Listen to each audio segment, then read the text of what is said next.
Welcome to another episode of the Chrissy Mayer podcast. We are on YouTube, iTunes, Spotify, and SoundCloud. And if you're listening to us right now on iTunes, please go and leave a 5-star review. These reviews can say anything as long as it's 5 stars. For example, here's a review from Diane, Detroit. Can I give you my daughter's phone number so you can be friends and convince her to be more like you? Aw, regards, Diane. My God, Diane. Diane reminds me of a friend my mom had. It's just like, that's very much a baby boomer name. So yes, Diane, of course I'll be friends with your daughter. Anything for a Diane.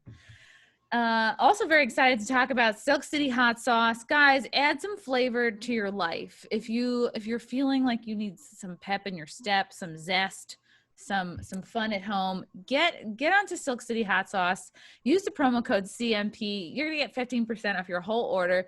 Plus, these guys are so dope. They're gonna send you a free bottle of cherry sriracha and super cool stickers, and just get some flavor going. You know what I mean? Holly, do you use hot sauce at all? Are you a hot sauce person? I'm a fucking hot sauce fanatic, but actually I'm really sad because as we were just discussing before we started the show, heartburn is a huge issue for me right now. So I've had to chill on the hot sauce. She's pregnant. Which makes me, very sad because I love hot sauce. And actually I was listening to you tout that hot sauce, and I thought to myself, maybe I will get some Silk City hot sauce. Is that what it was? Yes, Silk City hot sauce. And you know what's great is like they love personalities and comedians. So like just the other day, I don't have a personality, so sucks for me. Even if I think it would take very little for them to send you some free stuff. I'm not gonna make any promises, but I might do some strategic Twitter moves to try to make that happen for you, so you have some post-birth hot sauce. But if that doesn't work, I guess I could always go in and buy it myself and use your promo code. What is it again? The promo code CMP. You're gonna get 15% off your whole order. Plus free cherry sriracha. Amazing. And you know what, Holly? In case you want to make another baby, this episode is sponsored by Blue Chew. Let's talk about something we all need more of. Great sex, fellas that are listening, because I see you. I see you in my analytics. You can increase your performance in bed and get that extra confidence. Listen up, BlueChew.com. That's blue, like the color blue. Blue Chew brings you the first chewable with the same FDA-approved active ingredients as Viagra and Cialis. Take them any time of day, night. Take them while you're listening to this podcast, and you'll be hard by the time we're done. Even on a full stomach, you can be ready for when an opportunity arises. Ladies, get in on this too. Get some for your man. Get some. I'm going to be crushing them up. I'm not going to be doing that. I'm going to just gently suggest to my boyfriend that he takes them. Blue Chew is made in the USA. It's prescribed online by licensed physicians, so you don't have to go to the doctor and wait in line. It's even cheaper than a pharmacy. They prepare it and ship it right to you in a discreet package, no awkwardness, and you don't have to leave your home. If you could benefit from more confidence, where it counts, Blue Chew is fast and easy, and it's a good way to enhance your male performance. Right now, we have a special deal for you. Go to BlueChew.com, and your first shipment is going to be free when you use the promo code CMP, and you're just going to pay $5 in shipping. That's BLUE, Chew.com. Use the code CMP. Try it for free. Blue Chew is the better, cheaper choice. I thank them for sponsoring the podcast. Remember, this podcast is free, and if you want to support me, support them and use the promo code CMP. I just crushed that. I'm so excited to have this guest on today. She, my God, I've really looked up to her for quite some time now. AVN magazine considers her to be one of the most influential women in the adult industry. She is an erotic photographer, director, podcaster, producer, and host of Holly Randall Unfiltered. It's Holly Randall. Yay! How are you? I'm good. How are you? I'm good. I almost ruined my first Blue Chew read. Another wonderful thing about Blue Chew is that their physicians are always on hand. So if you ever have to go back and ask them any more questions or change your prescription or anything, they're available for you 24/7. Ooh, that's fantastic. They didn't used to sponsor my podcast or anything like that. So I totally didn't get that from the ad read. Ooh, that's so good to know. I just feel like it's a win-win. Like, why wouldn't you? Why wouldn't you? So, Holly, you're like 9 months pregnant at this point, 8 and Yeah. change. You're feeling some heartburn. Yeah, among other things. Uh, Yes, very pregnant, very uncomfortable. This is harder than I thought it was going to be. I was a little cocky at the beginning because I had a very easy early pregnancy. I had no morning sickness. I felt great. I don't have crazy hormonal mood swings. Like all those stories that you hear, like didn't apply to me. So I was like, this is nothing. And then at about 7 months, it started to get real. And now just, like all this extra weight in one place, just pulling your hips forward. And I'm just like, I threw my hip out so I can, it's hard for me to walk. And I'm oh, somebody who's used to exercising a lot. And I have been exercising this whole time. I've been spinning and now I can't. So I'm a little bit depressed yeah, because I can't like any of those endorphins, and for sure. I'm just ready. I'm just ready for this baby to come out of me. This is bullshit. It's gonna be a little girl. Do you know what name? Do you have a list of Yes. names and you're just gonna like look at her face and see what comes out? No, we have a name. I can say it because we're gonna like post. I did a maternity shoot, and the photographer shot I this little saw video. you looked beautiful. Oh my God. It So much was hair and makeup and ethereal. sensory Oof. touching. Um, yeah, her name's Violet. Oh, that's So cute. Yeah, my friend just named her baby that. Well, the baby came out like a couple months ago, but yeah. okay. Yeah, it's my husband's grandmother's name, so it meant a lot to him, and I like it. It's different. It's not like Right. a very typical name. It's also not too weird. I know these days everybody's naming their babies really weird names. So Yeah, I like wanted, it's not like lampshade or something, yeah, Apple. I Yeah. wanted something that was classic, but not like Jennifer. No offense to any Jennifers out there. Jennifer's, you've had your time, you Yeah, know? yeah. It is not, today is not the time for Jennifers. Kristens have also had their time. I would say Christines have also Hmm. had their time. You Yeah. know, the 80s and 90s it was just a lot of, yeah. I mean, I look at all my classes like growing up. Yeah, like Jennifer, Kristen, Amanda, um, yeah, a lot of Christinas. So yeah, Yeah, and Violet. then like in terms of the guys, I feel that there's some very standard 80s guys names, right? Like Brock, and Brock. like what else? What are there some other, Chad? Oh, you're talking about like porn star names No, just like or just 80, like like if you popular? watch like an Oh, 80s movie, like aren't they all like Chad, Brock? Chad, Brock, Brad. Yeah. Um, yeah. I mean, Leo. I'm just thinking of guys that I liked, I had crushes on. I have the same birthday as Leo DiCaprio, so I've always kept tabs on him at the same year, but yeah, he was a little bit of a crush. So Yeah. it's good. Yeah, Violet's good. And then like purple stuff for sure. Yeah. Purple furniture and toys, maybe. Her bedroom, her nursery is quite pink. So, Yeah, it's good. you It's know. girl stuff. You got to do some girl stuff. I I was mean, just, yeah, I was just watching an interview, an old interview. So your mother, like, I don't know if people know this, but your mother was also kind of in the industry. She was also a photographer. Her name was Suze Randall. no, Suze, you have it right. Suze, yes, Suze Suze like Randall. booze. Suze like booze. That's how But she tells people how to pronounce her name, because a lot of people mispronounce it. But Suze like booze. and you're working on a documentary about her right now.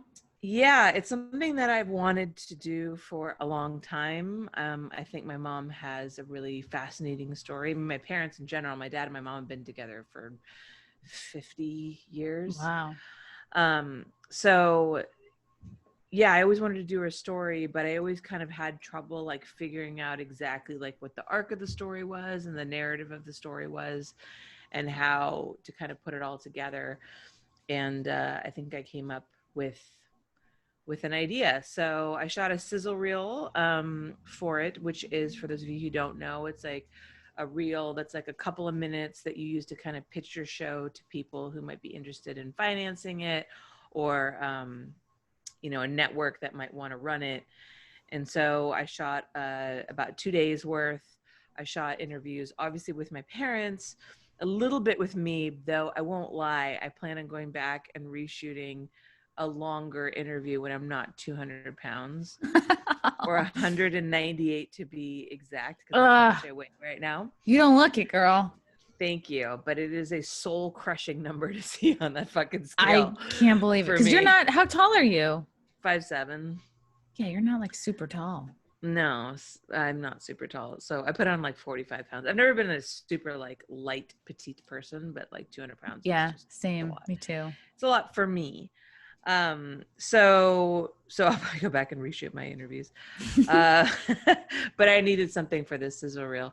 And then I shot some stuff with Ginger Lynn, Brad Armstrong, and Jessica Drake, all like kind of about their experiences with her. And yeah, I'm excited. I think that it's a story that needs to be told. I mean, we've had so many people who wanted to do a reality show on her, a TV show, a movie, you know, because she's a fascinating woman, and she was at the time, you know, when she was shooting in her heyday, 70s, 80s, and then 90s and 2000s, but especially in the early years, she really was like the only woman working, directing, you know, right? directing and shooting porn. Like it was all men. I mean, you think like it's a male dominated industry now. Let me tell you something, 30 years ago, it really was a male dominated industry.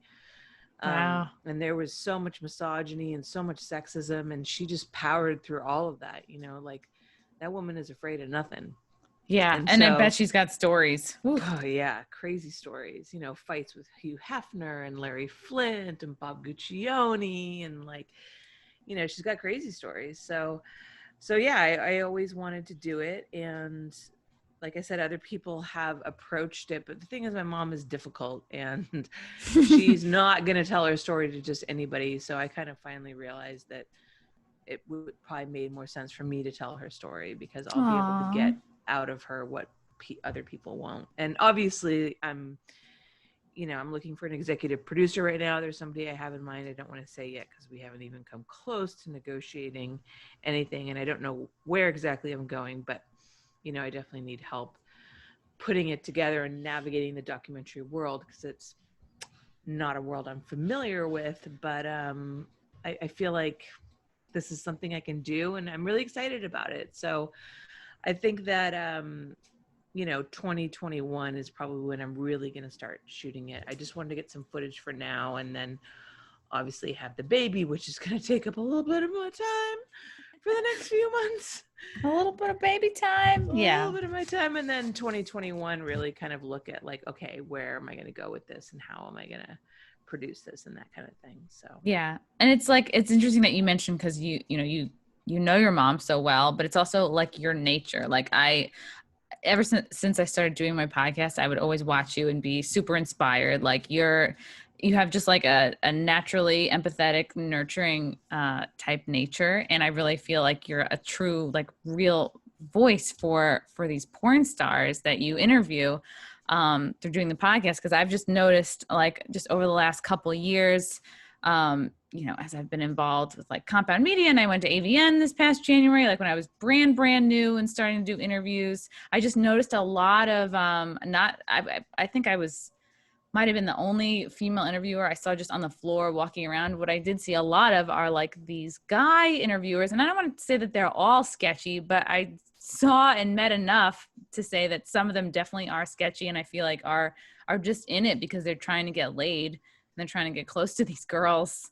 Has that been your experience as well? Because you have way more time in. Yeah. I mean, I definitely, I started the podcast because I really wanted to give a voice to sex workers in a way that I feel like they weren't being represented in the mainstream media.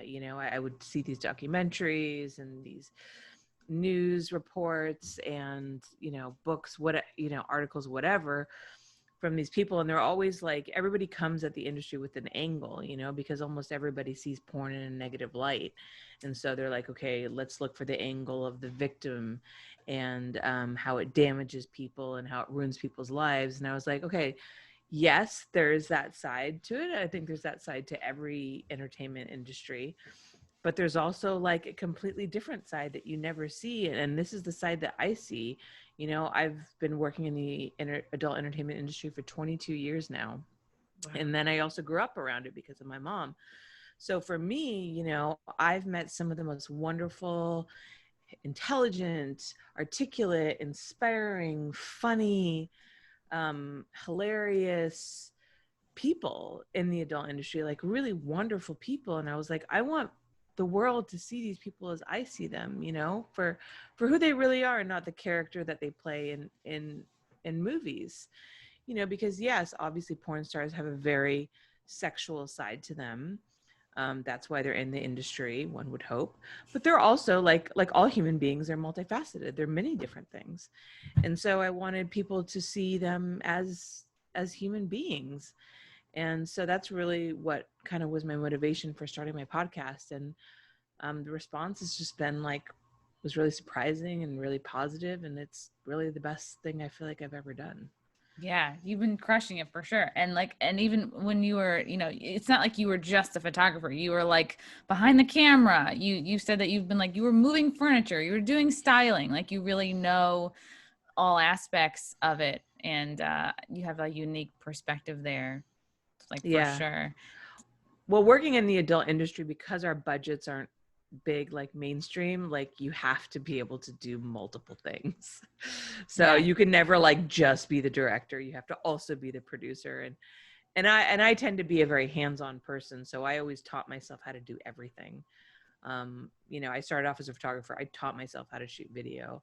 Wow. Again, you have to you want to produce your own scenes because you want to be in full control of what's happening. And you know, and there's a lot of different aspects to make sure things go smoothly. So, you know, I just basically always wanted to pretty much have control over the one thing I cannot do is makeup and hair. That I'm incapable of. I'm never going to do that, but I know who's good. So I think honestly, one of my better talents with what I do is not necessarily that I'm this amazing photographer, I'm in this amazing director or something. I think I'm good at producing. I think I'm good at putting the right people together. I recognize when people are talented, and I know good crew when I see it, and I know the right people to help me put something together. Yeah, you're like a connector. Yeah, it's really about the teamwork, you know. Yeah, I have a great team. I'm really lucky. So it's interesting. I'm like, because I'm thinking about, you know, you're just saying like you grew up around the industry a lot. Do you think people, and now thinking like, okay, you're about to give birth. Like, were people giving your mom shit for having her daughter around her? Like, you know, were you on set, or was she getting blowback, or was she getting, you know, negative comments? I was never on set when I was a kid. I mean, definitely as a kid. I don't like remember. Away. Yeah. Not like on the set, but like, you know, maybe away somewhere. I mean, you know, my mom had a studio, so she shot at the studio and I was at home. They did have the office in the back where they kind of ran things and had all the dirty magazines that once I was older, I snuck into. I used to steal magazines when I was like a teenager. But yeah, you know, it's funny. I asked my mom that question when I was interviewing her for the documentary, and she was like, not really. Like I think, you know, people have a certain preconceived notion about who they think people in the adult industry are like. And then they would meet my parents and they'd be like, wow, these are not the kind of people we expected them to be. I think also too, back then it was different because, you know, we didn't have the internet. So you weren't as exposed as you are now. And especially because my mom worked behind the camera, people might know her name, but they wouldn't necessarily know her face unless they were like super fans. So I think a lot of times people didn't necessarily know who she was, meeting her off the bat. And I was definitely told as a kid not to like tell everybody at school what my parents did for a living, just because, you know, they didn't want me to deal with blowback from other kids and kids' parents and teachers. And, you know, and it also just kind of felt like it wasn't really a necessary thing to talk about. I mean, you know, when I was a kid, I was busy running the Unicorn Club. I didn't really give a shit about what my parents did for a living. You know, every kid thinks their parents' job is boring. Oh yeah. I was just wondering, like, what do you do when it's like, take your daughter to work day? And you're like, I'll just wait in the car.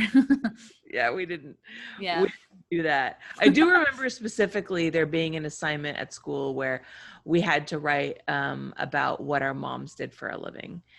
And I remember kind of like looking at the teacher, or maybe I even interjected and I was like, well, I don't know if I can do this project. And she misunderstood me. And she said in this kind of,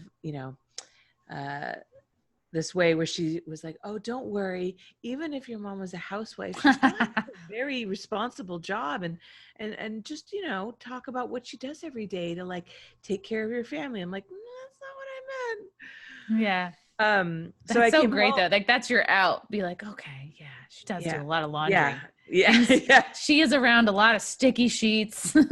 Yeah. My mom just cleans the house all day. Yeah. So I came home and I sat down with my dad, who, was a English teacher. And so he used to help me with a lot of my writings. And we just kind of formulated a half-truth essay because she had done some mainstream stuff. She shot Robert Palmer. She did some other like music videos. She shot for this like really hilariously 80s catalog called Swimsuit International, which just had the worst outfits ever that she used to bring home, and I would like try them on and like wear them out around the house. I mean, like just think of the sluttiest 80s outfits that you can think of, and that was this catalog, and I was like fascinated with it. Aw. And this was like, you started to get more interested, like what? Like, yeah, right in your teenage years. Yeah, my teenage years. But yeah, so this is like elementary school, and my dad just kind of was like, okay, I would tell people she's a glamour photographer. That's what I was told. Oh yeah, she works for Glamour Shots. She works in the mall. Go see her. Yeah, I know. I mean, whatever background, yeah. It's technically true. And when people would ask me specifically like what she had shot, I'd pick like the couple of mainstream jobs that she had done and be like, hopefully they'll just leave it there. Yeah. No more questions. Yeah. Yeah. Do you feel like in all your years in the industry, like, do you feel like you have you're able to tell when somebody is uncomfortable on set or uncomfortable in the middle of a scene? Like, have there been times where you've picked up on that and, kind of without them having to say that they're not enjoying it? Or yeah, that's an interesting question, and that's something that's definitely come up lately, because this year we've had a lot the Me Too movement with the adult industry, and actually kind of had a second wave just this spring, once quarantine kind of kicked in.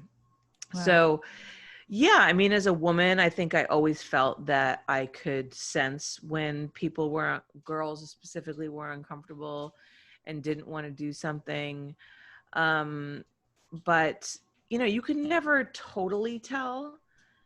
And I realized with these stories coming out and listening to these girls talk about these bad experiences that they had on set, that me assuming that just because I'm a woman, that I have some kind of sixth sense and that they would feel comfortable talking to me, I realized that wasn't really enough. And I make a concerted effort now, or at least I have over the last year, to make sure that like, because I think like a part of me always felt like, oh, well, I don't shoot stuff that's super, super hardcore. Like I'm not doing any like crazy double anal gangbangs or like pain stuff, crazy BDSM and stuff like that.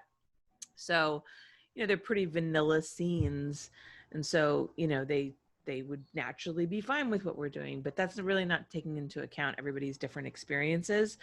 So I would just kind of really make sure, talk to the girl beforehand, be like, I just want you to know, you can always call cut. You can always like, for any reason whatsoever, you have a problem with something in the script, you have a problem with your scene partner, you have a problem with anything, like you can come to me, you can talk to me about anything. I'm not here to make you do anything you don't want to do. And then I would make sure the performers talk to each other about like their yeses and nos and what they were okay with. But then, after these last few months, and like I said, listening to these girls' stories, I realized it's probably not enough. So now, and we're not really back to full scale shooting yet because of COVID, but I actually literally just had a meeting with MindGeek right before we started this conversation, Oh, wow. who runs Twisties, which is like the brand that I shoot the most for. And we're instituting something called Onset consent lists, which is literally like a checklist that girls go through with their partner on set in front of me, the director, in front of like the crew and with the other performer, where they check off things they're okay with and not okay with. And so they can say like, you know, yes, good with fingering, no, don't like fingering. And they can also like make comments like, say, I don't know, maybe anal or something like that. You could say like, well, I've done anal in the past and I didn't like it, but I'm willing to try it again under these conditions, or I'm willing to attempt to introduce it again. So maybe that's something that we try to do, but like, we're very careful about how it goes, and we check in with them a lot and make sure that they're okay with it. So just being like super clear and concise about everything. And I think having everything written down, because sometimes I think also too, girls don't realize what they're okay with and not okay with until it happens to them. Yeah. You And then know? after the fact, like, so yeah, if you could briefly, because not everybody who follows the industry, I think I don't know if I've talked about it on a past episode, but what sort of came up this spring that sort of brought this issue back to the forefront again? It had to do with like boundaries, right? Or like possible like assault on one of the sets, or Yeah, all of those things. I mean, there's definitely like there's straight out assault stories, which, you know, there's kind of no black and white there. There's, you know, girls talking about directors like pulling them into the bathroom and kind of making them give them blowjobs, or Jesus. yeah, I know, like horrific stuff that like would never happen on my set. Because you don't have a And penis. I don't have a penis. That is one thing. Also, I'm not into chicks, so there's that. I got that going for me, and I'm super careful about my crew. You know, I've worked with my crew for like over a decade, and I don't like to bring new people in. And everybody on my crew understands. You know, it's funny because all of these things that, you know, I have like my clients telling me that they want to institute on sets are things that I've been following forever, that I really got from my mom. Like, one of my rules is with my crew is like, you do not date the models. Like, I don't care if they like you. I don't care if they think you're cute. Wow. I don't care if they want your number. You do not date the models. Like, wow. never. And my crew's always been about that. And also too, like a lot of the guys that work for me don't work in porn. They like work for mainstream and then they work for me. So like they very much come in, do their job and go home. Like, it's not like I really try to keep it separate, you know? I think once you start dating in the industry, it gets messy, and it's something I've never done either. I've never been with a porn star. I've never slept with one. I've never dated one. Just because I just find that to be unprofessional. Mm-hmm. I don't know. It's just like how my mom taught me. And I'm so grateful for that now, because, you know, it can get messy and there can be misunderstandings, to say the least. So that, and so yeah, like straight up assaults stories, and then girls telling me about, you know, directors kind of, you know, trying to take them home, or agents, and sleeping with them. And, you know, the agent and the director will say like, oh, well, I thought it was consensual, but the girl felt kind of trapped because she was like, well, if I do this, then I'll get more work, or this is going to help me get a leg up in my career. And so you just have to be really careful with that power dynamic and not take advantage of it, which is, I think, unfortunately, a lot of people did. Because you're this close away from it all the time. It's like you Mhm. have to live your whole career life being this far away from taking advantage of somebody. You know what I mean? It's like, and if you're working in this industry, obviously you're cool with certain things and open about certain things, and openly and sexual. And it's like, yeah, it really takes very little to cross that line. And look, you know, to be fair, like, I'm sure that there were plenty of times that these directors and these agents really thought, you know, because look, people like can't read other people, or people aren't always comfortable saying how they really feel. So, you know, they may have fully felt that they were in this consensual situation and everybody was happy, only to kind of find out later that maybe the other party wasn't so happy about it, but they were afraid to speak up at the time for whatever reason. So I just like, don't ever put yourself in that situation. That's kind of how I feel. Yeah. Like I never even allow, like I'm the first person on set and I'm the last person to leave. So I don't even leave models alone on set with location Wow. owners or Good for crew you. members, even people that I totally trust, just because like, I, I don't know. That's just always how I've always worked. Yeah. Um, and so there's that. And then there's the boundary violations, which again, can be kind of muddy waters, especially if it's not something that you're clearly discussing beforehand. And there's been a couple of cases where girls did scenes where, you know, they felt like their boundaries were crossed during the scene, but they didn't speak up during the scene because they felt like they would ruin the scene. They'd make the director mad. You know, I mean, I think we've all been in situations where we've done something that we're a little bit uncomfortable with, but we're trying to be a team player. And then later they realize it was something that they really wish they hadn't done, and they have a lot of shame around, or they're very uncomfortable with. And then it doesn't come up until later because it's taken them a while to process that. So there's that too, which again is, and it doesn't necessarily mean that their partner that they did the scene with is a bad person and like intentionally violated this person's boundaries. A lot of times it just comes down to miscommunication. And I think especially when you're dealing with young girls who are new to the industry, who are on set with a bunch of strangers, and they don't feel comfortable speaking up for whatever reason, these situations can occur. And, you know, setting boundaries is a hard thing to do. Like, especially if you're 18. Yeah. You know?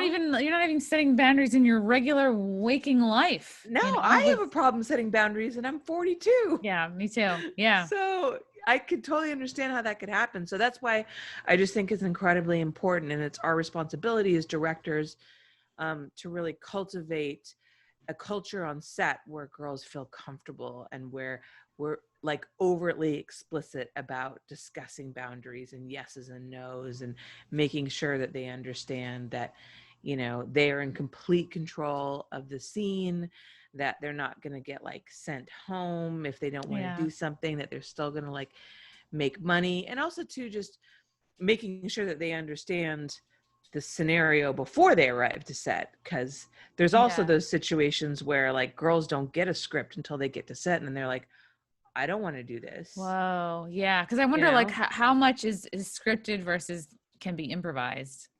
Yeah. And it just depends on the company, you know, like everybody's different. I know that like, especially, I think BDSM sets are like set a wonderful example actually for how the rest of the porn industry should follow protocol, because I think when you're dealing with situations where you have these really extreme sex acts and you're like literally tying people up so they can't speak or move or get away, discussing boundaries and consent is tantamount. And I think that a lot of times like the more vanilla porn scenes have sort of felt like they could get away with not, you know, having to have those kinds of conversations because we're not tying people up, we're not gagging them, you know, so they could stop the scene if they wanted to, but not really thinking about the mentality of the performers and maybe if they feel emotionally bound to not say anything. So it's almost like the less directions you have, like could one say that it's possible that it's possible for the scene to sort of like devolve into like whatever, like let's say it's the guy that does the thing or breaks the boundary or whatever, like is it possible that it could just kind of go into what this guy's normal moves are, like when he's just like hooking up in his regular life, like if he is kind of a person to like push boundaries or like go to certain go-tos, if there's not enough written out for it and it's like, oh, more open-ended, then it's like there's more room for the person to just take it where they want. Totally. And actually, this is why it's so important for these, for this checklist and for this conversation to happen in front of the director and the crew, because I actually had London River on and we were talking about this because she's done a lot of BDSM. And she was like, you know, it's important that we all are in on what my partner's yeses or nos on. She's like, because sometimes I go into default mode and I like pull somebody's hair because that's just something that I always do, like, you know, and I forgot that that was something that they were not okay with, because, you know, somebody might have a lot of no's. And so as long as the crew and the director is aware of all of those things, they can be like, whoa, like that's on our no list. And then, Okay. you can be like, oh my God, yeah, sorry, I forgot. Because again, sometimes you slip into that role and you forget, especially if there's a lot of things that somebody isn't okay with. So it's important that everybody is on the same page. And again, like I said, that the other performer feels like they can say, wait, please don't pull my hair, I said no. And they don't like ruin the moment. Is there, so that's so interesting. Like you go over the yeses and nos with like the whole crew, right? Which makes sense. Like, is there a part of it like where a performer might be like, oh, I don't really, is there a part of that that's like, could possibly be embarrassing? Like all these people and all the crew get to see this and it's almost like you're more vulnerable in a way. I mean, I can see how it's like ultimately a net good. I can definitely see that. So, that is when someone like me, the director, makes sure that I have like also personal time with the model, like on the side, like, by the way, if there's anything that you need, to talk to me about, or you didn't want to bring up in front of other people, like you can talk to me. Also instituting maybe safe words as well, in case people are more comfortable saying something like pineapple as opposed to like, please don't do that. It feels less aggressive. Yeah. So I think it's just all about being more sensitive to what the performers, where their headspace is at, because, we are fabricating a very intimate experience, and it's different than a lot of other jobs. So I feel like there's a lot of precautions that we just need to take to make sure everybody on set is happy. And even with all of those precautions, it's still never 100% guaranteed that it's not going to blow up in your face for one reason or another. But all we can do is do our best. What do you say to people who would say, well, you shouldn't be in porn if you're not okay with this kind of thing happening, or if you make a fuss over boundaries or whatever, well, then you don't have the nuts to do it, or you shouldn't be in porn, or you're like not cut out. You know what I mean? Like I've heard people say that over the months and maybe a couple of years, like, well, I guess you can't hack it if you're gonna make a ever big to do about every little thing or something. Yeah, I definitely have heard that as well. I've interviewed a lot of performers who have said that. And I understand what they're saying, but I also think that perhaps there are certain kinds of companies that don't mesh well with certain kinds of performers. But there's different, porn is not just one thing. Porn is so many different things. So if you're somebody who's uncomfortable with like really intense scenes, then you shouldn't be shooting for somebody like Evil Angel, maybe, and you should be shooting for something that caters to a more like romantic type intimate scene, like Erica Lust or something like that. I think there's a fit for everybody. And especially now, with personal content platforms, people can make the kind of porn that they want to make on their own and make their own money. They don't have to work for other companies, though it certainly does help you get your name out there if you're brand new. But I don't think it's really fair and valid to say that, well, if you can't hack, because then like what line are we talking about? You know what I mean? Like, and what does every little thing mean? I mean, does that mean that like you have to be okay with 3 dicks in your ass and getting your head dunked in a toilet? I draw the line at 2. Yeah. Yeah. I mean, you know what I mean? Yeah. Like, and then like, so it's like, what does that even mean? It's such a vague thing. But you just have no autonomy over anything you ever do. Yeah, like you exactly. have no choice. Yeah, exactly. And I think also too, it's a little bit unfortunate that I think that the culture of porn and the award shows and all of that really kind of push girls to feel like they have to do really extreme scenes to win like best performer and like, best gonzo scene. Like they gotta like do all this crazy shit in order to get accolades. So I find that to be a little bit problematic as well. So it sounds like there's so it sounds like there's some change.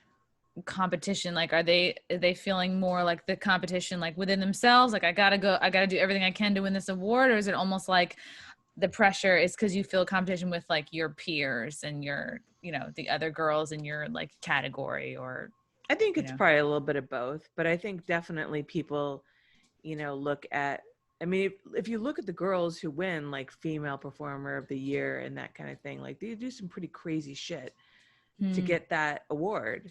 And so I think girls who really want to win that award will maybe, I mean, I know this, I've talked to girls who've like done scenes because they want that award, and they did scenes that they weren't really comfortable with. What's like an example of like the kind of scene that like somebody did, and they did like a gangbang, because like you're not going to win female performer of the year unless you've done a gangbang. Wow. You know what I mean? Or how many guys in a gang, or how many people constitutes a gang? That's a good question, actually. It's got to be at least 3, I would say. I think some people would argue 5. It depends on if we're talking like an airtight gangbang, because an airtight gangbang means that your butthole, your vagina, and your mouth, and I think both hands have to all be filled. So that's 5. Wow, that's multitasking. Yeah. Yeah, that's a lot. It's a lot. Multitasker of the year. It's just like a gangbang award. Yeah. I'm pretty sure that there is best gangbang. I think that's one, but I don't know. And then on the other hand, like these girls who do win these awards, best female performer of the year, are fucking sexual athletes. Yes, like you they have to be an athlete. Crazy shit, and they enjoy doing those crazy things, and I think that's why they win. I think the fans can really see it when the girls really like it. But I think also too, some girls feel pressured to do these crazier scenes because they want that award, they want those accolades when their heart isn't really in it, and that's I think an unfortunate misstep. So and then you pull a hamstring and yeah, it's like how Leonardo DiCaprio had to get attacked by a bear and shoot in the snow for 6 months in order to win an Academy Award. Yeah, I mean, I would take a bear. I mean, I think handling a bear might be easier than a gangbang, but who knows? Yeah. Depends on the gangbang, I guess. Yeah. So what do you think you've learned from doing your podcast since the beginning to now? Oh my God. So much just about different gender identities, sexual identities. It's been such an incredible learning experience for me. I truly feel so fortunate to have had the opportunity to sit down with these incredible people and be educated in the way that I have. I've learned about transgender people in a way that I didn't understand before. I've learned about, male pleasure, male anal pleasure. Like one good example, and I talk about this a lot, like Michael Vegas came on my show and talked about how much he loves pegging. And, I always kind of assumed, like so many other people, that if you're a man being pegged, it's like an emasculating role, right? You must be somebody who enjoys being emasculated by a woman and being degraded by a woman, and you're automatically not like dominant, right? Yeah. Dominant, right. Not the dude. Yeah. And Michael really kind of changed my mind about that and talked about being a power bottom and talked about, like encouraging a girl to fuck him in the ass, and how, a lot of men are really into anal stimulation, but they're so afraid to approach that because it's seen as like perceived as being gay, and it made me think about, we talk so often about women and women being cast in the role of victims and unfair gender biases against women, but he really kind of opened my eyes to looking at like what men encounter, probably more. It's probably you're in a more of a tighter, like, I guess, mold, like there's less flexibility, right? Because it's like you're either a gay performer, or if you're like a straight performer, there's probably way more like, this is what it means to be a man, and like sexual. Yeah, there's definitely less like sexual fluidity with men, like it's acceptable in our society. And the pressure that men have on them to always be the man and always be in a dominant role. Otherwise, you know, we look down on them, and just the very rigid roles that we put men in. Can't even wear a pink shirt. Yeah. So yeah, I mean, you know, just like thinking about that in a different way was I feel like really eye-opening for me. So just, you know, so, and then talking to girls too. Adria Ray we had a great conversation about how she experienced some like sexual trauma when she was younger, and actually, and I think physical trauma as well, and how engaging in rough consensual scenes like helps her take her power back in that situation. Ooh. Which was so interesting to me.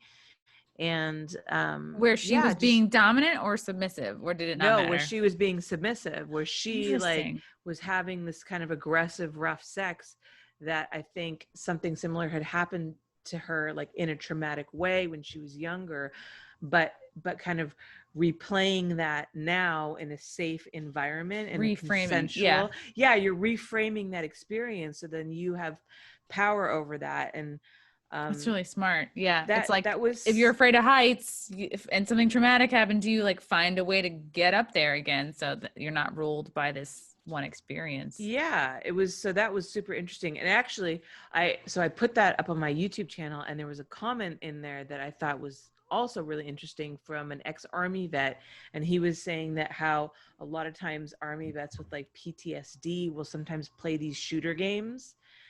That same thing, kind of reframing these traumatic experiences that they had like in real life, is helpful in these shooter games, because they're engaging in the same kind of environment, but in a fully controlled way. And that helps them like work through that trauma. I mean, I'm not a psychiatrist or anything like that, but you know, coming from people who have that experience and say that it works for them was such an interesting insight into people, and how porn and sex can be, you know, healing for people with sexual trauma. I mean, I know so many people think like, oh, going into porn only perpetuates past sexual trauma, but I've had a lot of guests on who said that it's actually been the opposite experience for them. So I think it just depends on how you navigate it. Yeah, because what if you are abused as a child or something, and like that's really unfortunate. Now you've got to be shut off sexually for the rest of your life, and you're destined to what, like carry 100 extra pounds, or like whatever the hallmarks are of like abuse. Like what if you were meant to be a sexual person? It's like, and that's cut off. So I mean, that's great that people can like work through it, you know. I think the one thing that it really helped me realize, and I've said this so many times, is that everybody is different, and everybody has different experiences and different ways to navigate their journey in life. And I think a lot of us tend to look at people and think, well, I could never do that because of the experiences that I've had, and I'm going to place my life on that person's shoulders and say like, well, this is how I would feel if I went through that and I was doing these porn scenes. So they must feel the same way that I feel, because I can only understand the world through my experiences, right? Yeah, it's like putting two different house blueprints like on top of one another. And it's there's no point, you know? Yeah. And so I feel like it's really taught me that everybody goes through life differently, and we all have our own journey, and we all have our own coping mechanisms. And it's just like tolerance and compassion and like an attempt to understand other people is, I think, really helpful, and just like, I don't know, making you a happier, loving, more kind individual. It makes sense. Like you're in a field where you're trying to reach people on a deeper, more intimate level. So it's like, of course, more work is going to be required to catch you up to that. You know, of course, it's like more details, more like, I guess, rules or extra steps. Cause it's like, you're trying to do something that's like pretty intimate and pretty, you know, vulnerable to people. So it's like, it calls for it. Sex is, it is definitely one of those things that dominates our, you know, social landscape, however you want to look at it. Whether you think it dominates it in a bad way or a good way, whether or not you think about it all the time, or you try not to think about it, or you don't think about it, like, it is pervasive. in everything that we do. And so, I mean, porn is definitely one of those things that is very open book about it, you know? Why do you think And people are so, like, certain people are so like triggered by porn, or like so anti-porn, and like so vocal about it, and just like what you're saying, like sex is so primal and basic to people. It's like either you're not into it or you're super into it. It's like, but it's in the conversation. yeah. Oh God, I mean, I think there's so many factors, you know. I think a lot of it has to do with how you were raised. If you were raised in a society or an environment that stockpiled a lot of shame around sex, then it's really hard to break out of that thought process. You know, they say like what, our brains are hardwired by the time we're 9. Wow. So however your parents, your family, like whoever you're raised by, whatever they told you about sex is going to affect how you see it for the rest of your life. And then obviously like there's traumatic experiences based around sex, which would definitely I think alter your opinion towards it one way or the other. And then there's like, you know, sexual addiction issues, people who claim that they are addicted to porn. Whether or not porn is an addiction is a whole other conversation. But you know, people have sexual hangups for various reasons. It's an incredibly powerful drive in our biological makeup. I mean, we're all designed to be sexual creatures so that we can continue to procreate, and the human race can, you know, continue on to destroy the world. So, Hooray! hooray! So yeah, I mean, how could it not be such an incredibly important part of our lives? And whether or not you want to try to like hide it in the shadows or bring it out into the open and celebrate it, it affects you in some way or another. Yeah. Yeah. Cause it's like, there's so many biological benefits that go along with it, right? Like, it's there. It's a big deal. What do you think, what makes for a bad guest? Ooh. Don't have to name any names, but like, one of two ways. Either they give me like one word answers that don't really go anywhere and I feel like I have to fill the silence, or they rattle on and go on crazy tangents that like have nothing to do with what we were talking about, and they lose their train of thought, and I just have to spend the whole time trying to reel them back yeah, to what we originally were talking about. A lot of times I'll just let people go on and then I'll just cut it out later, because like, oh, that's good, that makes sense. you know. So yeah, those two things. And then, you know, some people are just not good interviews. They don't have a lot to say. They're not comfortable in an interview environment. And so that's the thing, like, you know, people are always asking me, have this girl on, have this girl on, have this girl on. And it's like, well, I kind of know who's a good interview and who's not if I've worked with them. And some of these girls who are incredibly popular, I don't think that Right, because if it's not going to make them look good, why put both of you through that? Yeah. And I actually I did an interview with a girl. I obviously won't say her name. It wasn't a full podcast interview, but I don't know how I'm going to edit that and make her not look insane. Just show clips of her work, you know? Yeah. I was just like, I would ask her a question and then she'd just go off and I'd be like, oh my God, this is terrible. Like, no. You know, I don't want to make you look bad, but you need to stop talking. It could be that you're so easy to talk to and they like, oh, they want to get something off their chest or they want to talk, or like, I feel like I sometimes have that effect on people if they definitely have some shit to work out. They're not seeing a therapist. And then I just like, I feel like they need to talk about something. And then like, before I know it, it's like an hour later. Yeah. I'm like, Dad, I don't want to hear about how you and Mom didn't have enough sex, you know? Yeah, totally. I've definitely had some girls go on some tangents where I'm just like, oh, oh, we're cutting that out. Okay. I'm like writing this down, this time code down right now. I am not putting that in the final interview. Who is more difficult to work with on set, men or women? Depends on what capacity you mean. I mean, men are definitely more delicate in terms of performance. Like a girl can be having a bad day and she can just like slap some lube on her vagina and still like do the scene. But if a guy's having a bad day and he can't get his dick hard, or maybe he didn't,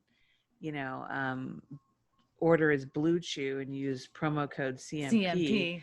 Are people taking Blue Chew on set often, or?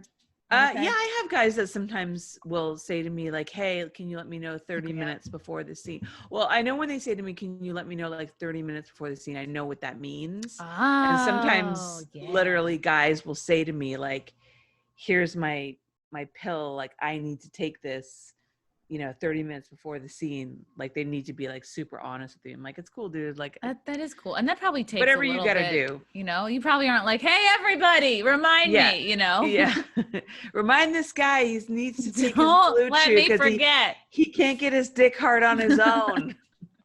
I can't even look at a boom mic until I've had this. I'm gonna get jealous. Yeah. So in terms of that, which is why so many people, including myself, like to work with a very small pool of male talent performers who are like tested and true and can deliver most of the time.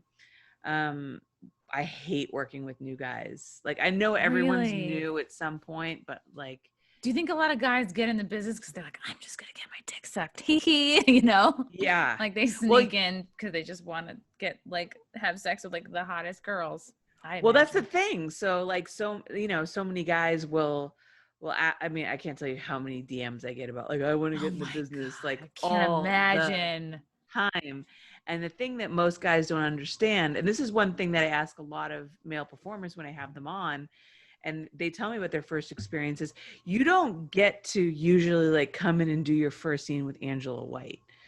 Like that is not what is going to happen for you. What you're going to do is you're going to get thrown into a blow bang. So which for those of you who don't know, a blow bang is where it's not a gang bang. It's like people are having sex and it's blowjobs. Okay. It's a gang bang, but blowjobs only. Okay. So no anal or vaginal penetration. That's step one. Step one. A lot of guys start off in blow bang. So they get thrown into a blow bang because first of all, it's kind of like a good testing ground, because if you can keep your dick hard around a bunch of other dudes that you don't know, then like you can get somewhere. But if you can't get your dick hard, then you kind of get lost in the crowd. And it's not all reliant on you to carry the scene. If you lose your sail, your wind. Yeah. Exactly. Like the scene can still continue and happen without you, and you can just kind of shrink into the background in shame. Can I hold your coat? Just go back and just put together snacks for other people. You can just like go pull Taffy in the corner and like as the cameraman could just edit shit around you. Just get us some waters, Make yourself useful. Yeah. Get a towel. That's usually what your first scene as a male performer will be like. You'll be doing a blow bang. And then if you can manage that, then, then there's hope for you. And then you may have other blow bangs that you still have to prove yourself before you get up to the level where you're doing like one-on-one scenes with someone like I said, like Angela White. Right. So what is the path from new guy to Angela White? It's so many blow bangs. No, I don't know. Blow bang. It starts with blow bangs. And then, God, that's a great title for a book. It starts with blow bangs and ends at Angela White. My journey into the world of porn. And then, you might work with like smaller companies who are willing to hire newer guys for obviously a lot less money than like the seasoned male talent. And they'll put you with, MILFs, or maybe like, I don't want to say lesser girls. It just depends. Yeah, It maybe also they're depends. newer Yeah, girls or yeah, just, yeah. you know, and a lot of times too, like these bigger names, you know, they have a list of very specific people that they will work with. Um, there's very few girls that like to work with new performers. Bella Danger is one of them, which is interesting. She's fun. She seems like just like She's a lot of fun, like but really sassy. yeah, she likes new performers. She likes to work with new I wonder if talent. it's because it's like the power element or like the, being Probably. in charge. She also says she just like enjoys I think she enjoys new flavors. Yeah. You know, it's interesting for her, but that's not all that common. So yeah, you'll do smaller scenes, probably a lot of blowjob scenes. A And then, you guy, know, okay, you will do blowjob scenes like you're just getting your dick sucked a lot. yeah, It's a yeah, tough not life. that Yeah. yeah, not that you will be giving blowjobs. I mean, depending on, You gotta prove yourself. If you want Angela White, suck this dick. Well, that's what's so crazy too. If I've had several guys tell me that they were told that they had to do gay porn before they got into mainstream porn. And I'm like, who told you that? You were hoodwinked. Yeah. It's a great way to get somebody to do your gay porn. Be like, yeah, that's what you gotta do. I find that so crazy. But I've had several guys tell me that they were told that. And I was like, that is not true. Not that there's anything wrong with doing gay porn and then doing straight porn, like whatever, but that is not a prerequisite. So okay, for anybody listening, yeah, be warned. Yeah. Yeah. Important thing to keep in mind. Okay, so blowjob scenes. Okay, you can keep it hard. You become what they call reliable male talent. And what happens next? And then you'll start getting booked for bigger scenes with other talent, and also too, like we are very short on good male talent. So if there is good male talent that's up and coming, like word will get out about him, and girls will tell directors and producers. I mean, usually, I will not hire new male talent unless a girl specifically tells me that guy was good. A girl that I trust, or a producer or director that I trust. Otherwise, I tend to just stay away. So, I mean, hopefully you'll get an agent by that time. And then the agent will speak for you and say, hey, try this guy. He's new. Hasn't failed in any scenes. So that's super helpful. But yeah, it's a small industry. And like I said, we are starved for good male talent. So there's only like maybe 10 in the pen of like, probably regulars. Yeah. I may have to sit down and make out a list, but yeah, there's not that many. Wow. So and it's not just being a good performer, it's also obviously being good looking, being hygienic, being respectful of the girls. And it's not just being able to keep your dick hard, but it's also being able to come on cue, which is, I think, like even more difficult for a lot of guys. Yeah. Because that is something that Blue Chew is not going to necessarily be able to help you with. Like Blue Chew can get you there, but you gotta reach that finish line. That's like a magician. I mean, how do you come on cue? Yeah. And it's like, okay, we're ready for you to come. And like, we don't want to wait 30 minutes for you to be able to come. Like, we're on a schedule. So it's a lot of pressure on guys. I think a lot of guys don't realize how difficult it is to be a male performer. They think it's all fun and games, but it is work. It is it's like not easy. Mental gymnastics, it sounds like. Yeah.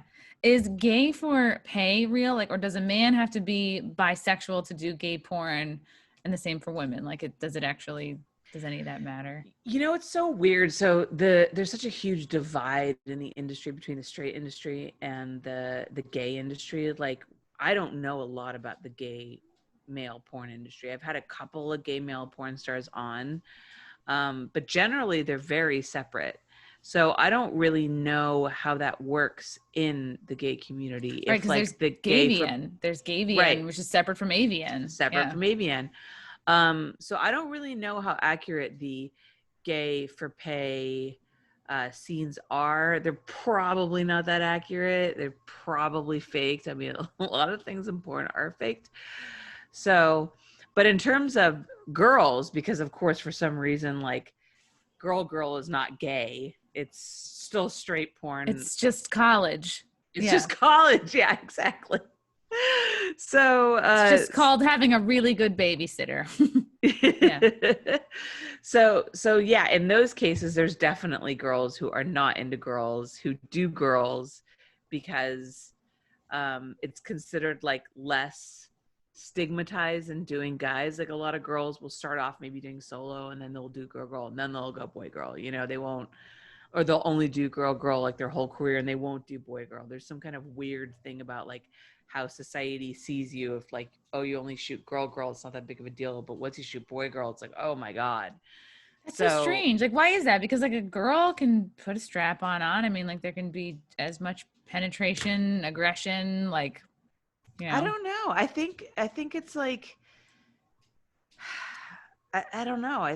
I wonder too if it has something to do with how guys see you, you know, like it's hot to watch like your girlfriend fuck other girls because it doesn't feel intimidating. But once she starts fucking other dudes, then Right. it's like, Then your numbers go up, right? And then that's right. yeah. Yeah. Been And then like, used or something. right. Yeah. You're like used goods and, you know, guys won't date you. And I don't know. So, yeah. So as a girl, it's for some reason it's okay to have sex with other girls, but you know, not necessarily with other guys. But yeah, there's definitely girls who are not into girls who do girl only scenes or only shoot girl, and we all know who they are. I'm not gonna say. Okay, but can you tell by watching them work? Like, oh, she's not really into girls. Look at her eat that pussy with no enthusiasm. Totally. There's one girl who literally like watch. doesn't even like lick the vagina. She like licks the side of the vagina. Does she And this have? is Is it somebody who basically works like a lot. Is it like a fight scene and you just have to like pretend someone's Yes. right, or just she use creative angles to make it look like stunts? Yeah. Oh. Yes. And like, and the other girl will be like, what the fuck is going on here? You know? Wow. Or Okay. it's the kind of girl who's like, oh, we're shooting softcore, so you don't really need to like lick my pussy, like, which is true. But you know, when people are saying like, basically, please like touch me as little as possible during the scene, then you kind of have an idea that that girl doesn't necessarily really like girls. So wow, that's interesting. Huh. But like you can still, whereas I feel like there probably aren't guys that are doing any kind of gay porn that are like not really into it, or maybe there are. yeah, I don't know. I think there's less of that. I think especially because the stigma around being gay as a man is so much more prevalent than around a girl doing girls, you know, being a lesbian or bisexual or whatever. So I think there's probably less of that than there is with girls. Yeah. So does it happen a lot where like people get like pregnant by accident because of scenes or like, I don't know. I mean, I imagine there's probably a lot of things in place and obviously plan B and such, but yeah, most girls are on birth control. So I don't think that happens terribly often. But I do know of one girl that we used to shoot a lot who did do a gangbang and then got pregnant in it and didn't know whose it was. Oh my God. She had an abortion, but I do Okay. remember that happening once. And I was like, eee. Like it's like can you imagine that? Couple of the guys are really hot. Some of them aren't good looking. You're like, ooh, who's it gonna be? Yeah. Can you imagine that ending up being on like the Maury show, like 10 years later? Oh like, my gosh. I did a gangbang. Who's the father? And Who like is all it? the guys come have out. them all in. Yeah. It looks like Chippendales. Yeah. I wonder if that was more of a thing like during your mom's time. Like, I wonder if I don't know, birth control was more a stigma, or less of them were on it. Yeah, I think there was also like less options for it, you know, like because some girls react really badly to birth control. So, yeah, it was actually somebody during like the time that my mom was shooting. I mean, I was shooting at the same time too, so it was like early 2000s, but it was back then. So one snuck by, yeah. Yeah, but I think most of the time, they're on birth control. Yeah, that makes sense. I would hope. Or else they're really playing with fire. Yeah.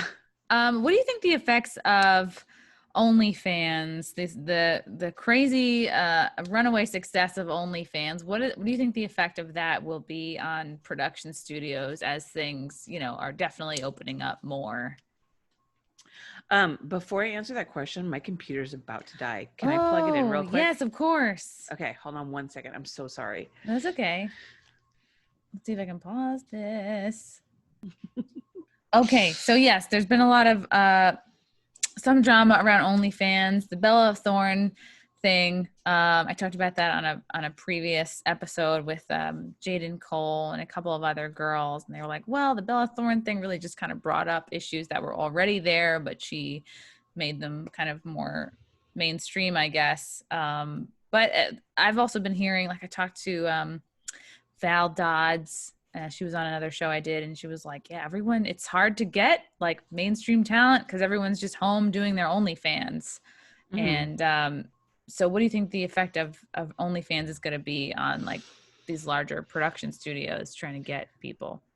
I mean, honestly, like ultimately, I don't think it's going to have that big of a drastic change. I know people love like alarming headlines, like OnlyFans is going to ruin the big Yeah, studios, porn has changed forever. Uh, I don't believe that that's the case. I think what OnlyFans has done has given a lot of performers more autonomy over their career and a stronger financial base to make decisions that are right for them, which I think is really good. I think OnlyFans is a great thing. And I think that, you know, we've needed to have the playing field leveled for a while. And I think it's wonderful that power is being put back into the hands of the performers, and so that they feel secure in their careers, in the choices that they make, and they don't feel obligated to do scenes that they don't want to do, work with people they don't want to work with. Um, so I think it's a good thing, but you know, there's still tons of talent that really enjoy working on set and working in productions. I mean, and Carter Cruz is pretty much like retired from the adult sphere. She won't like come out and say like I'm completely done, but she's definitely not working in adult at the moment. And I was talking to her about, you know, I'm kind of surprised like you haven't started an OnlyFans because you're still extremely popular and you could be making money at home, because you know she had started a DJ career, which you know she can't really go out and play shows right now. And she was saying, you know, I don't that is not what I got into porn for. I didn't get into porn so that I could like masturbate in my bedroom, um, you know, with an iPhone. She's like, that's not what I want to do. Like, I enjoy being on set. I enjoy the production, the hair and the makeup and the scripts and the costuming and the collaboration with other people. Like, that's for me what I wanted to do the production. was Yeah, production, not, you know, just me and a ring light and my iPhone in my bedroom. So, and then I know that there's a lot of performers who feel that way. Like, yeah, they are doing the OnlyFans thing because obviously, like, it's good money and it's money that they can make on their own while kind of production's on halt, but they really miss being on set. They enjoy being on set. They enjoy, you know, there's a lot of directors that they really like working with, and they like, it's like a social kind of thing, you know, and a lot yeah. of us are friends, and we like to see each other and hang out with each other. So, um, I think that there's always going to be talent who will come back to production and enjoy doing it. And for those who don't, because I know that there has been some that have been very vocal about like, I don't need companies anymore and I'm just going to shoot everything myself from home. Like, great, you know, that's your Yeah. path and that's awesome. And that's what you want to do, then do that. You know, I don't want to work with people who don't want to be on set. If you want to be home and just shoot stuff for your OnlyFans, like, girl, more power to you. That's Yeah. awesome, and do that. But I want to work with people who want to be on set, and you can, you know, you can do both. Yeah, it almost seems like So unwise to declare that you would never go back to a studio because you don't want to like turn off possible opportunities, I would think. yeah, and also let's be on, and you know, I don't know, perhaps it's just me and my age old wisdom. I've been around for a long time, but the thing is you can never rely on anything to carry you through the rest of your life. Mm, Like, another thing that my mom taught me was never put all your eggs in one basket. This is why I've never signed an exclusive contract with a company. I've never worked for one particular client. I've never relied on one specific thing, because like nothing ever stays the same. Yeah. And as profitable as OnlyFans may be right now for you, and maybe it will be for a long time coming, or maybe other things will come up that will, you know, enable performers to continue on this trajectory of making their own money. That's great. You just, everything Yeah. changes. You just never fucking know. And I never like to rely on one thing and burn Yeah. bridges because I'm feeling a little bit cocky about how Yeah. things are going. If you're doing well, that's great. You know, not keep it to Right. yourself, but like you don't have to declare anything. And that's amazing that your mom, as a baby boomer, was able to have that kind of insight, because her generation is you have a job your whole life. And Mm-hmm. I'm sure a lot of her friends were kind of just, you know, the job security was the thing back then. Yeah. Well, my mom and her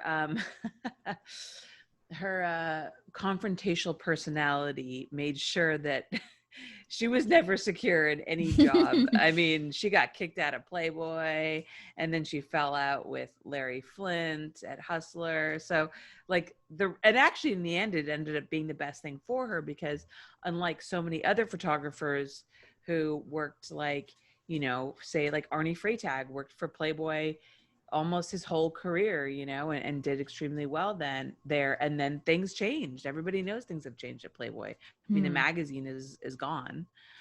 And he owned none of his content.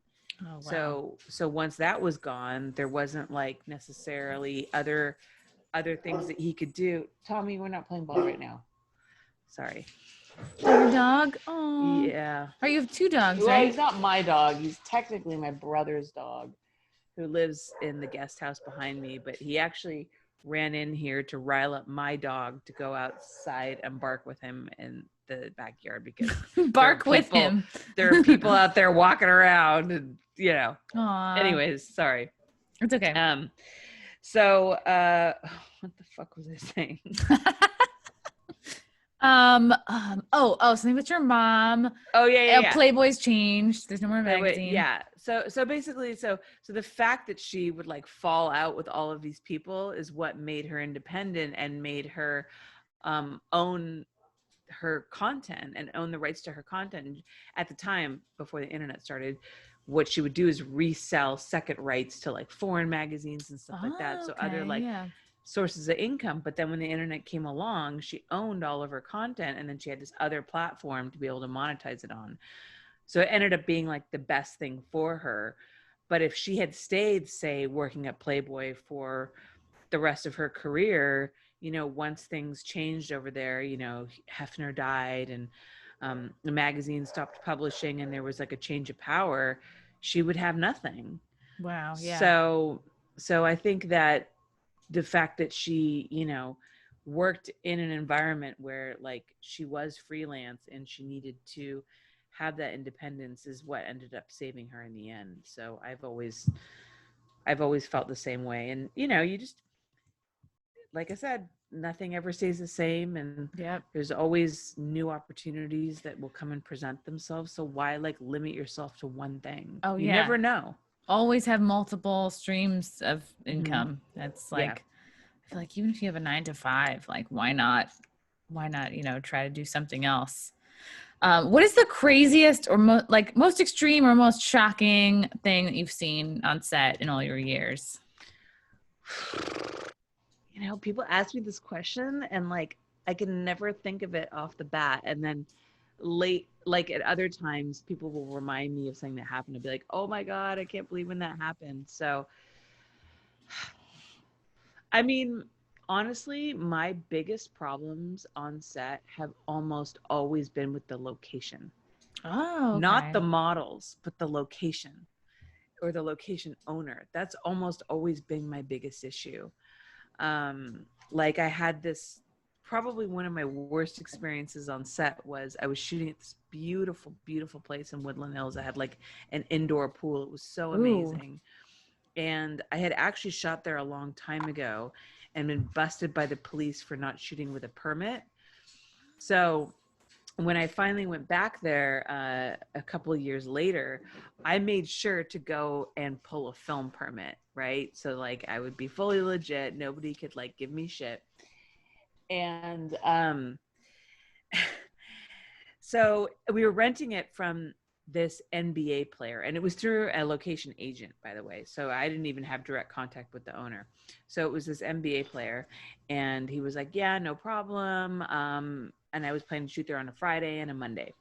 And I met him on the Friday, and he was like, yeah, so I'm going out of town for the weekend for a game, but here's the keys so you can let yourself in on Monday, and you can shoot here on Monday, and just leave me a check or whatever. So I was like, okay, great. Like, showed him the permit, like he didn't care. But so we shoot on Friday, everything goes great. I come back on Monday morning, and I guess he let his like friends party there all weekend. What? So I show up Monday morning, and the house is filled with people just passed out on the floor, God, on the couches, in the bedrooms. There's like rails of Coke on the fucking tables. This sounds like somebody that maybe played for the Lakers, or somebody who played. It wasn't the Lakers. It was like the Kentucky something or Indiana. Okay. I don't know. I don't know anything about sports. It was a fucking team that I wasn't aware of, but it was an NBA team, like a real NBA team.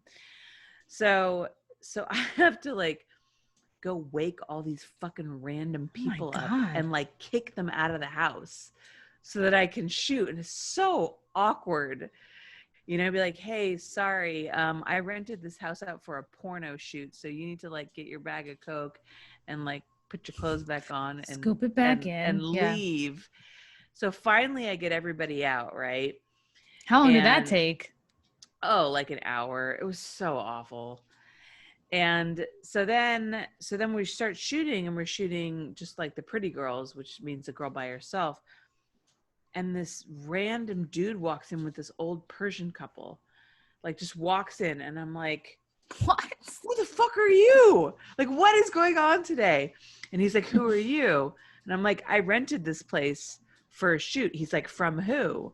And I was like, from whatever the fuck the guy's name was. And he was like, that person doesn't own this place. He's renting this from the actual owner, who has no idea that you're shooting porn here. Oh my God. Sent me here with this couple who, I'm a realtor, and they're here to look at the house to buy it. And I'm like, are you fucking kidding me? Well, they're not anymore. Wow, that's amazing. So then, no, it gets worse. So then the guy's like, so-and-so, like, I don't remember his name. And I'm like, yeah, like, I got a fucking film permit. Like, yes, this is he said that we could shoot here. So he calls the guy. The guy denies having any idea who I am or what I'm doing there. What? That's horrible. So then the guy tells me that he's calling the police, this realtor, and that I'm trespassing, and he's going to get me arrested for trespassing. Who's going to you needed a key to get in there, right? No shit. And like I said, again, I had a permit from Film LA. Like, I was like, what do you think? I'm like just driving down the street, and I'm like, yeah, that house looks good. Let's break in there and shoot a porno, you know, and also pull a permit. He should have been happy that you kicked out all the people from the party, because would that have looked good to the potential buyers, you know? Yeah. So we packed up that van faster than we've ever packed up the van, and we managed to get out of there before the police came. Wow, that really sucks. That's crazy. Yeah. So I know people like always want some crazy, like, sexy story where someone's asshole got blown out. But for me, that was like the worst. That was like the worst experience that I ever had on set. It's always a location. Have you seen an asshole get blown out? No, I don't think so. No, yeah. I don't shoot a ton of anal. It's right. Not something that I do. I don't know. People just never hire me for anal. Yeah. You don't seem like an anal kind of gal to me. I guess not. I don't have anal written all over me. I'm not an anal connoisseur. A lot of the stuff that I shoot's pretty vanilla. So, yeah. And mostly girl and solo, to be honest. So, yeah. I like it. Like a Danielle Steele novel. Just whimsical. Yeah, I'm the Danielle Steele of the porn world. I was talking to Jackie St. James about this in a previous episode about the kind of like, you know, racism in porn, diversity in porn, do you feel like, okay, well, let the market decide, because maybe people don't have like woke or politically correct sexual desires, right? Because it's so primal. You're just, guys are typing into a thing, I want to see Asian fetish or whatever. Or do you feel more like, okay, let the market decide, it is what it is? Or do you feel like, we need to push for, more representation, more like really be like diversity first? I don't, I think it's kind of partially our responsibility to introduce more diversity into the market. Yeah, I mean, the market definitely will decide what it likes, but I think also too, sometimes people maybe don't, I mean, especially the problem is with the whole algorithm system. We get stuck into these algorithms, and Pornhub is one of these companies that relies on algorithms, and they're part of MindGeek, which then shoots all these other brands like Brazzers, Digital Playground, Twisties, Reality Kings. So they're informed by the algorithms on Pornhub, and if you keep putting the same thing in front of people, maybe they don't necessarily know that they might like something else, or they might like another performer, a person of color. So I think it kind of is our responsibility to put more diversity into scenes, and I definitely welcome that. And I think that it's something that even I didn't really pay a lot of attention to until the Black Lives Matter movement happened, and then I was like, God, they're right. There isn't enough diversity in scenes, and we need to bring in more women and men of color into our scenes, and not in a stereotypical kind of way, not in just a oh, this is an interracial scene, so it has to be like a white woman and a black woman. Let's just bring in, there's some amazing performers that are black that should just be cast more just because they're fucking awesome. So yeah, I was wondering if the lack of diversity had to do with the actual just pool, because I don't know if just more white guys and girls happen to go into porn, or if it's because I can't even remember a time I've seen an Indian woman in a porn. So I just didn't know if it was a function of the actual talent pool, or people are just working with their same tried and true people, or kind of all of it together. I think it's hard to find. Yeah, I think I mean, if you look at say if you want to say that the talent pool for mainstream porn is reflected in the various agency rosters, if you look at all the big agencies, yeah, it's mostly white people. So, but there's a lot of those who argue that there are people of color out there, that they're just not getting the same opportunities, and that's why they're not so visible. And that's probably true. So, I'm all for opening the door to more diversity for sure.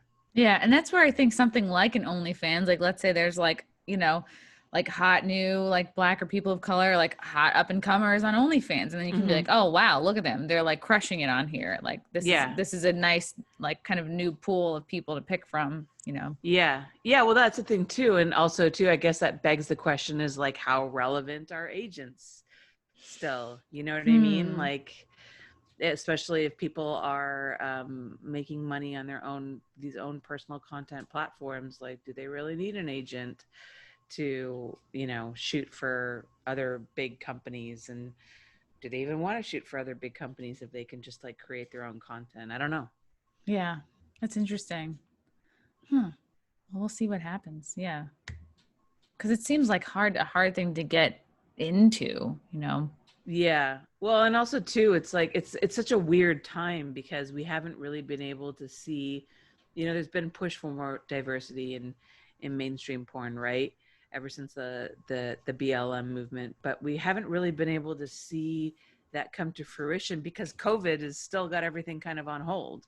Yeah. There's a lot of companies that still aren't really back to shooting full scale, and the ones that are doing it in a much smaller way. So all of these changes that we want to make in the industry, we haven't really been able to put into practice because fucking we're held COVID. Up. Fucking COVID, man. So it's a weird time. It's okay, all these things that we need to change, but we can't really go back to work yet, so we can't really make those changes yet. So we're still stuck in this place where we're going to make these changes when everything goes back to normal. And who the fuck knows when that's going to be? It's so frustrating. Yeah. Yeah. Who knows? This is like, no one has ever experienced this. So it's like, we just have to just get through together and try to be nice to each other. And it's such a fucking weird time. I still like, there's still so many days that I'm just like, is this still real life? Yeah. Is it really not March? To me, it's still March. Yeah. I mean, I still go out, you know, to like every once in a while, my husband, very rarely, but we've gone out to a couple of dinners, like outdoor restaurants, dates, you know, and like it's just weird. You're out and like everyone's wearing a mask and it just still feels like, is this really? It's like still I haven't doesn't feel woken right. up from a dream. It just feels so weird. Yeah. Right. All I'm going to do is just keep praying. It'll be over soon. I don't know. It's crazy. I don't know what the answer is. I think if the one thing that I've learned in the last few months is that like nobody can predict what's going to happen, because when quarantine first started in March, I was sure it wouldn't go beyond 2 weeks, a month. Yeah. Oh my God, like, a month. I thought a month was insane. What a month, you know? I know, right? It's like they can't shut down the entire economy and let all these people go out of business and not help them out and just let everything crumble and people become homeless and the entire world go to shit. Like they would never let that happen. 6 months later, it's like, they did. God. They can and they did. Yeah. They sure did. Oh yeah. It's so scary. Like as a comedian, I'm just like, what comedy clubs are going to be left when things can go back again? Like, or is it just going to have to they're all done and then new people have to start new clubs? It's like, well, I don't know. We'll see what happens. I know. It's just, I've seen so many people lose their careers. Like my brother-in-law had just started this brand new, beautiful bar with a whole upstairs, like kind of theater space. And a lot of his bookings was comedy shows and musical shows. I mean, that was really what was making the business thrive. And they were like doing so well. And he put 2 years of his life into like remodeling this place and building this place and all of his money. And 6 weeks after they opened, they got fucking shut down. Wow. That's so sad. Like, you know, what are they going to do? Yeah. There's so many people in the same boat. It really does suck. And people need entertainment. Like people need to get off their fucking couches and see like live performances again. Yeah. It's just like, it's good. I was just saying this, like, I miss going out. I miss like being out at night, you know? Yeah. Yeah. Me too. I mean, my husband and I we're moving we live in the city. And we're moving out of the city in like 6 months. And partially just because, you know, like I'm having a kid and I want to move into an area where the schools are better. And we're also going to be closer to my parents. But also too, like all of the reasons that like we live in the city, the nightlife, movies, restaurants, like all that's dead. Yeah. It's like, it makes it now easier. It's just like this wasteland. Yeah. It's terrible. It is terrible. But Holly, this was wonderful. I'm such a big fan. Where can people find you, follow you, support you? You can find me on Instagram and on Twitter at Holly Randall. I am on both platforms. I know I'm shadow banned, so some people have complained that they've been unable to find me, but I am there. And I'll just tell you real quick, a way to bypass the whole shadow banning thing if you're having a hard time finding me or other people is go into Google and put in that person's name and put either Twitter or Instagram after that. That will actually take you to their real profile and will bypass all the fake ones.